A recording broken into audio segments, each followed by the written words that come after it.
Vamos aqui dar continuidade ao nosso estudo aqui e dessa vez falar sobre Moisés. A presença de Moisés ali no Monte da Transfiguração juntamente com Elias e Jesus. E os motivos pelo qual Moisés se apresentou perante o Senhor ali. De fato foi uma reunião marcada, né?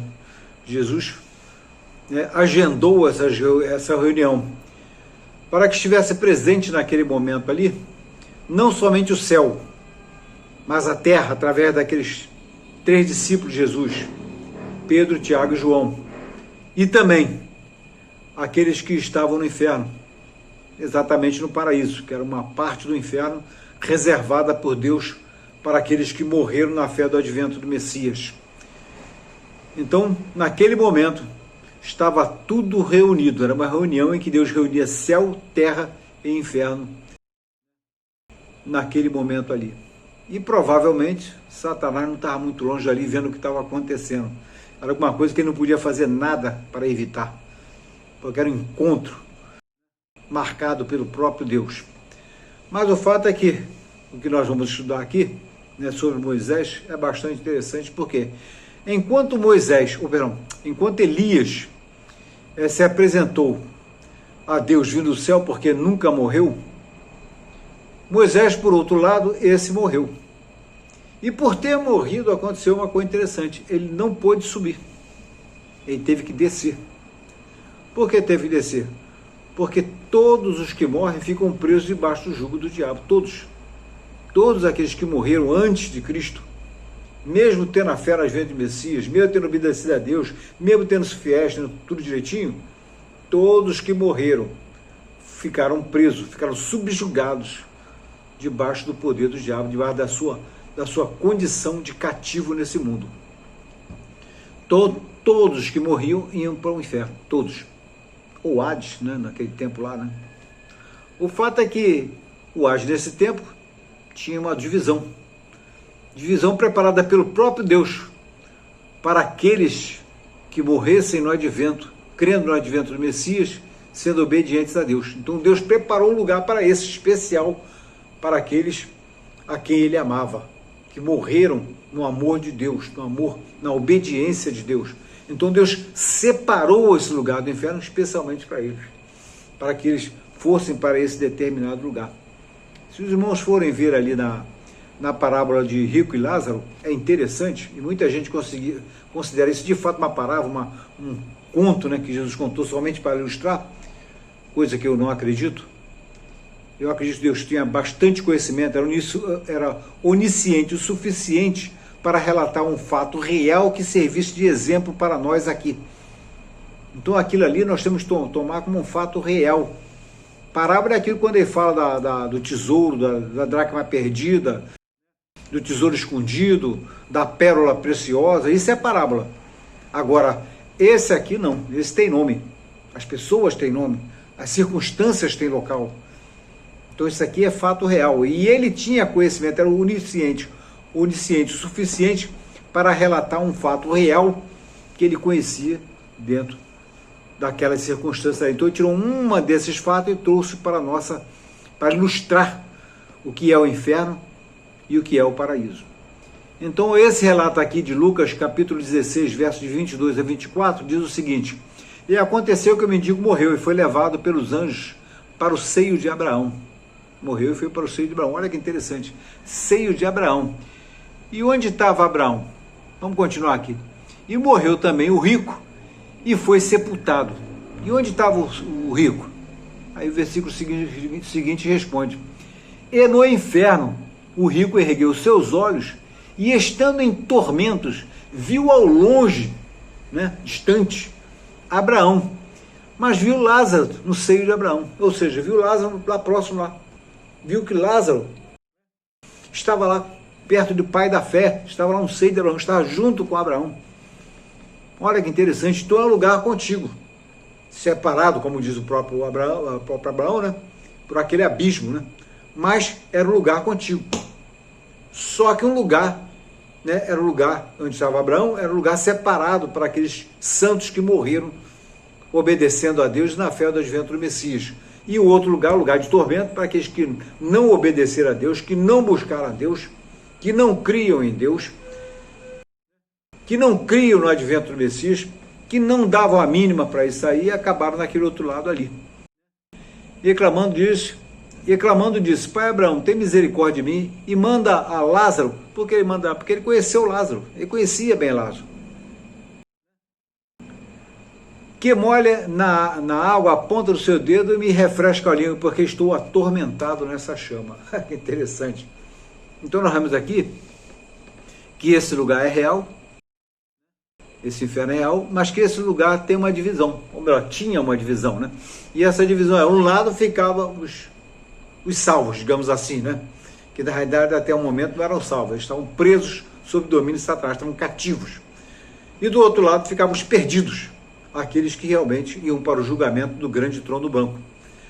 Mas, se nós formos mais adiante um pouquinho, para comprovar isso aí, nós vamos lá no Lucas capítulo 23, verso 43, que diz o seguinte, e disse-lhe Jesus, em verdade te digo, que hoje estarás comigo no paraíso. Os irmãos bem conhecem o texto.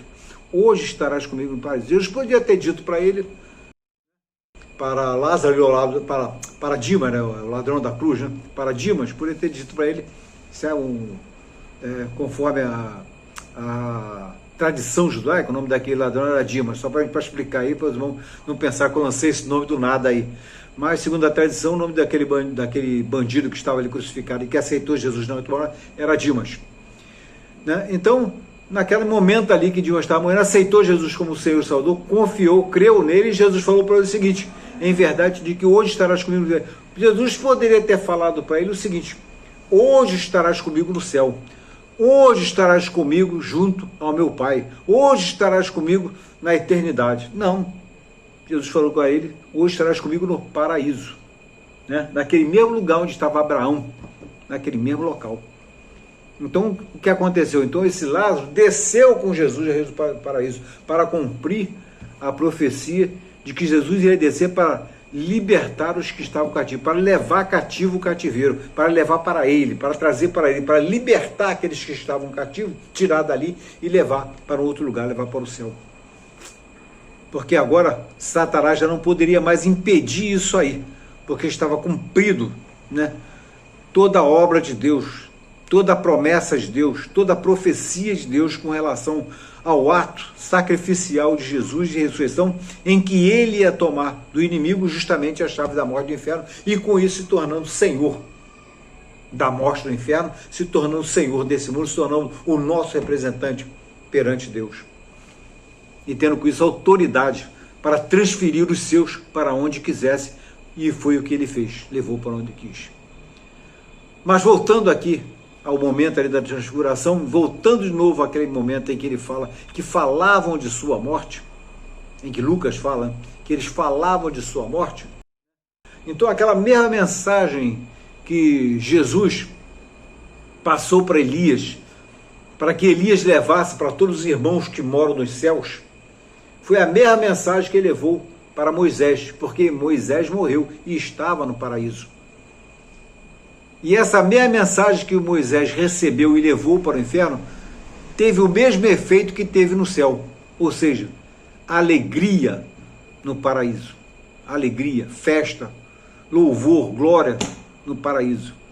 Foi uma tremenda festa quando Moisés entrou no paraíso, anunciando que o Messias, o prometido, o esperado, estava eminente a sua entrada no paraíso e libertar todos daquele cativeiro e transportá-los para o céu, para o lugar que Deus havia destinado para eles.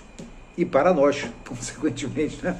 Mas o fato é que Moisés, quando desceu ali e levou essa mensagem, foi um alvoroço. Imagina os irmãos. Imagina os irmãos o alvoroço no céu, quando Elias chegou com essa mensagem, como está lá em Apocalipse, capítulo 12. Pelo que alegrai-vos, ó céus, e vós que neles habitais. Agora vamos fazer um paralelo aqui. Pelo que alegrai-vos, ó paraíso, e vós que neles habitais, porque eram aqueles que criam em Deus e que estavam no paraíso, prisioneiros, cativos no paraíso. Porque a mensagem da iminente entrada de Jesus havia invadido o paraíso pela voz de Moisés, que recebera de Jesus essas palavras da iminente libertação, da iminente livramento, da iminente transferência de todos aqueles que esperavam pelo Messias para um novo local no céu que o Senhor tinha destinado para cada um deles.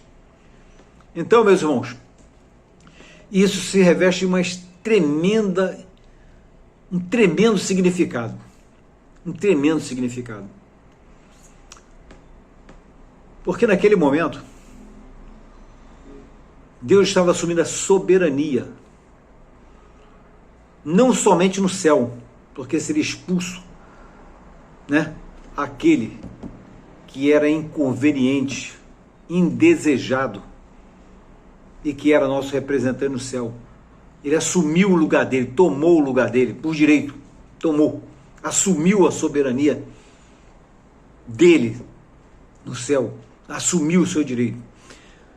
Estava nesse momento também assumindo a soberania sobre o mundo, pela sua morte e ressurreição, Senhor desse mundo, porque ele tomou do diabo as chaves da morte e do inferno e tomou a sua condição de príncipe desse mundo, se tornando ele o nosso advogado.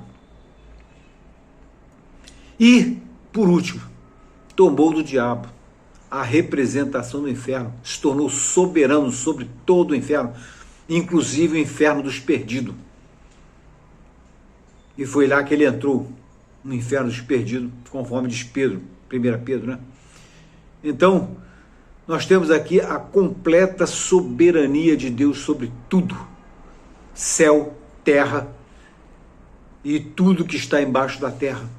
Tudo se tornou do Senhor, tudo está debaixo do seu poder, tudo está debaixo do seu poder. Ele recuperou tudo aquilo que havia sido perdido por Adão, lá no Jardim do Éden.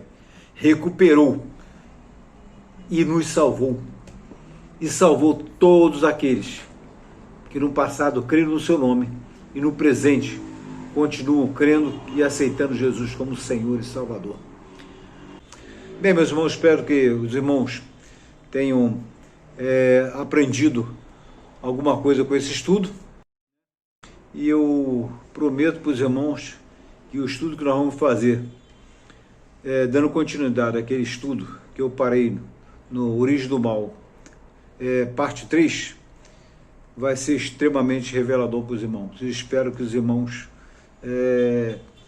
tenham não somente gostado desse, mas com certeza vão gostar muito daquele estudo lá, porque a revelação que vai vir dele vai ser uma revelação forte.